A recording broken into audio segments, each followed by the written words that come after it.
इस फिल्म के पुण्यार्जक हैं झूमरमल पन्नालाल गंगवाल हाथीगोला परिवार गुवाहाटी आसाम।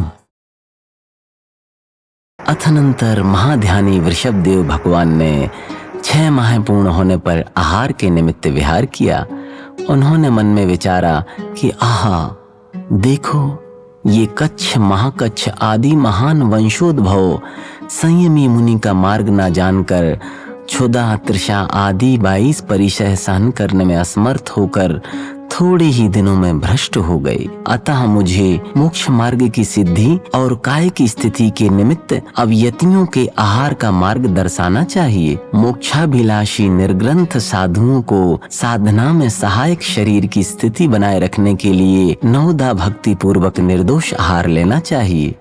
ऐसा मन में विचार करते हुए आदिश्वर मुनिराज ने ईर्या समिति पूर्वक आहार के निमित्त विहार किया। उस समय सभी लोग आहार दान की विधि से अनविज्ञ थे। भगवान क्यों विहार कर रहे हैं ये भी नहीं समझते थे। कितने ही लोग भगवान के पीछे पीछे चलने लगते थे तो कितने ही लोग महान अनर्घ रत्नों को भेंट में लाकर प्रार्थना करते थे कि हे देव प्रसन्न होइए और हमारी तुच्छ भेंट स्वीकार कीजिए। भगवान के प्रति उनकी अपार श्रद्धा थी, इसलिए वह भगवान का दर्शन पाकर हर्षित होते थे और उनकी प्रसन्नता प्राप्त करने के लिए विविध प्रकार की भेंट लाकर उनके चरणों में चढ़ा देते थे। किंतु भगवान उन वस्तुओं की ओर देखे बिना ही आगे बढ़ जाते थे। इससे लोग अपनी कोई भूल या कमी का अनुभव करके खिन्न हो जाते थे। फिर भी इस बात का उन्हें संतोष हो जाता था कि हमें भगवान के दर्शन हो गए हैं। इस प्रकार जगत को आश्चर्य करने वाली गूढ़चर्या को धारण करने वाली भगवान के 6 माह 12 दिन और व्यतीत हो गए। इस तरह 1 वर्ष 12 दिन व्यतीत होने पर भगवान वृषभदेव कुरुंजांगल देश के हस्तिनापुर नगर पहुँचे। वहाँ के राजा सोमप्रभ कुरुवंश के शिखामणि थे और उनके छोटे भाई युवराज श्रेयांश कुमार थे।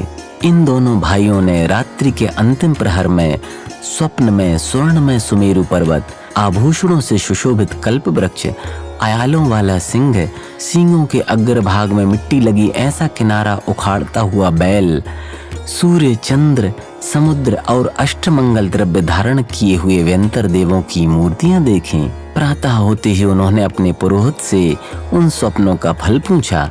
पुरोहित ने निमित्त ज्ञान से विचार कर कहा कि मेरु पर्वत के देखने से उसके समान उन्नत कोई महापुरुष अपने शुभागमन से आपके भवन को पवित्र करेगा और बाकी के स्वप्न भी उसी महापुरुष के गुणों की उन्नति बतला रहे हैं। पुरोहित के मुख से स्वप्नों का फल सुनकर सोमप्रभ और श्रेयांश दोनों भाई हर्ष से फूले न समाते थे।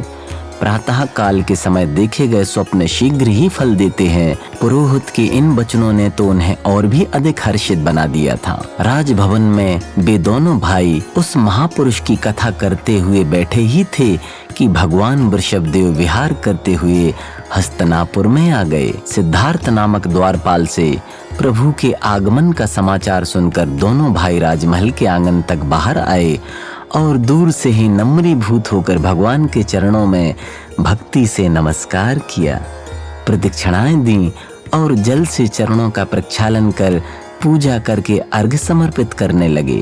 भगवान के रूप को देखकर युवराज श्रेयांश कुमार को जाति स्मरण हो गया, जिससे उन्हें अपने पूर्व भव संबंधी श्रीमती और वज्रजंग का समस्त वृत्तांत याद हो आया। अर्थात इस भव से पूर्व 8वें भव में भगवान आदिनाथ का जीव वज्रजंग था और युवराज श्रेयांश कुमार का जीव रानी श्रीमती था। इस युगल दंपत्ति ने बड़ी भक्ति से चारण रिद्धिधारी युगल मुनिराजों को आहार दान दिया था। उस घटना का युवराज श्रेयांश को इस समय स्मरण हो गया। इससे मुनियों के आहार दान की सारी विधि को समझकर युवराज श्रेयांश शीघ्र ही भगवान को आहार देने में तत्पर हो गए। उस समय राजा सोमप्रभ, उनकी रानी लक्ष्मीपति और श्रेयांश कुमार ने नवदा भक्ति पूर्वक भगवान के हाथ की अंजलि में इक्षु रस का आहार दिया।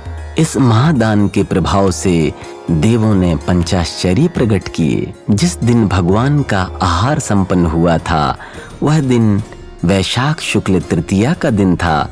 इसी कारण से वह तिथि अक्षय तृतीया के नाम से प्रसिद्ध हो गई। तदनंतर देवों से समीचीन दान और उसके फल की घोषणा सुनकर महाराज भरत भी आए और श्रेयांस को दान तीर्थ प्रवर्तक मानकर उनकी प्रशंसा करते हुए उन्हें बहुत बहुत सम्मानित किया। इस प्रकार छद्मस्त अवस्था में 1000 वर्ष तक अनेक देशों में विहार करते हुए भगवान पुरमताल नगर के शकट नामक उद्यान में पहुँचे।